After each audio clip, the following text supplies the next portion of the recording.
for all coming out here. I want to talk about this because you brought this up right before we got on here, was the fact that you guys are from very different places and all ended up in Las Vegas. You grew up in Kansas City.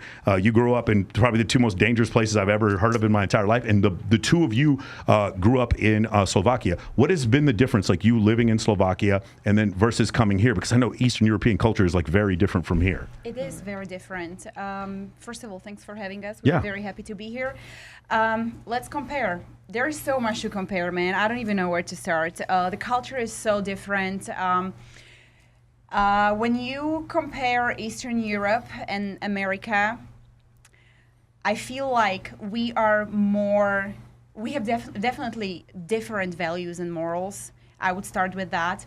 Everything is different. The way we clean, the way we speak, the way we cook, the way we look. So much differences. I think it was 100% crazy for us coming here and moving here from Slovakia. I feel like everyone back home thinks the second your foot touches American ground, everything gonna happen for you, and you know, like you hit the biggest goal and you don't really have to do anything for it anymore. It's just the American dream. Well, little we know, the American dream, or actually the real hard work started when we got here. Yeah. The competition, like, you think you are a pretty girl back home, try to come to America. You have tons of them, Yeah. So I feel like... Especially Vegas. Yeah. Especially Vegas. All the women come here. 100%. So the relationships, right? That's a kryptonite. Super different comparing to home. Everything is different. You can literally choose a topic. I can talk about it for an hour. So I think that is one of the things you talk about. I've said this before and people would disagree with me, but I'm like, no. Per capita, there are more attractive women in Las Vegas than any city in America.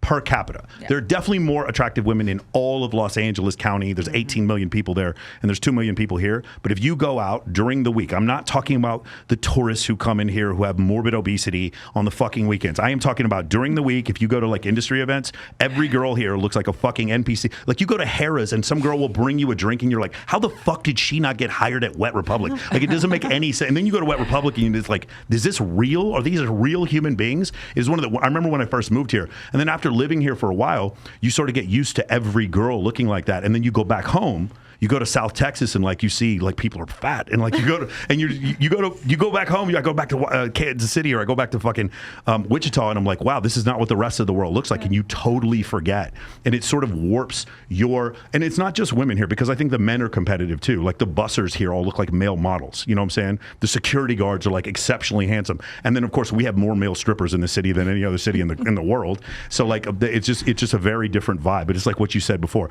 with the relationships thing is like we have like. You get unrealistic expectations living here sometimes. Well, I was just thinking about, this was a couple years ago, so it could have changed, but I know there was statistics that came out that there's actually 3 women to every 1 man here. So makes dating a little difficult. I think in the entertainment industry on the Strip, it's 3 women for every man. Yeah, that's about right. And it could have changed, but I was like, wow, that makes sense. So no wonder, men don't want to settle down here as much or commit, because there's no reason to. Yeah. And until a couple years goes by, and you do get tired of it, no matter who you are. Yeah. You know that. Yeah, for sure. Definitely. You have more. You're one of the few people that I know that have rescued more cats than me.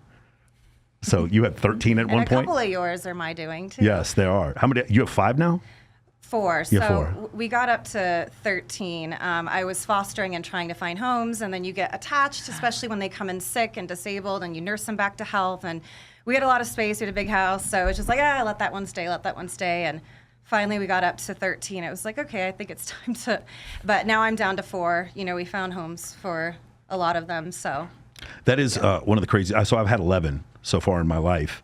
And it's one of these things. I've never had a kitten. Not at once? No, not at once. I know I'm a loser, but I've never had a kitten, because I always go to the whatever rescue places and I ask them like, which is the cat is never going to get rescued. Because Willie, you remember Willie? Nobody wanted Willie because he's 22 pounds and he's angry as shit. And like Willie's my favorite. Like I don't have a favorite cat, but like Willie comes and sleeps with me every day, and like they're very, very difficult to deal with. You rescue birds.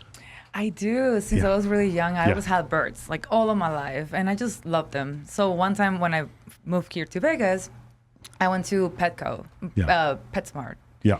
And I saw this little bird, and I was like, oh my God, like I need him. And it was really expensive back then. Well, now it's more expensive. And I wanted just to help him. I wanted to keep him, and he was the best. Was he all by himself? Yeah, no, and then I got another one. You met him. Remember? Which one? I used to babysit them for you when you left I had town. a few sudden, it's really sad, but they passed away. Yeah. Well, they don't live as long as cats. Like cats will make it indoors. They do. They do? Yeah. Oh, well, no, it depends on what birds we're talking about. Yeah, you're right. Yeah. The one that I have right now, he's an umbrella cockatoo. Yeah. He lives over 85 years. Yeah, I remember. Or more, 100. There is a falcon that lives about 100 years. I can't remember which one it is, but yeah, there's a few that are like that live a long time. But I know some of the smaller birds, I don't think they live. They live like 15 to 15, 35. 20, yeah. Cats will go 5 years outdoors and 15 years indoors on average. Dogs, it's a little different, but yeah. Cats actually can live till 20 Yeah. if they are not given kibble their whole life. Yeah. People, stop feeding your animals straight kibble diet. You Yeah. are killing them. There's no nutrition in it. Yeah, definitely. Hey, so you stayed to the end. If you're still watching this, I have a gift for you. Click the link below and I will teach you how to position yourself as a high status man. And yes, it's absolutely free.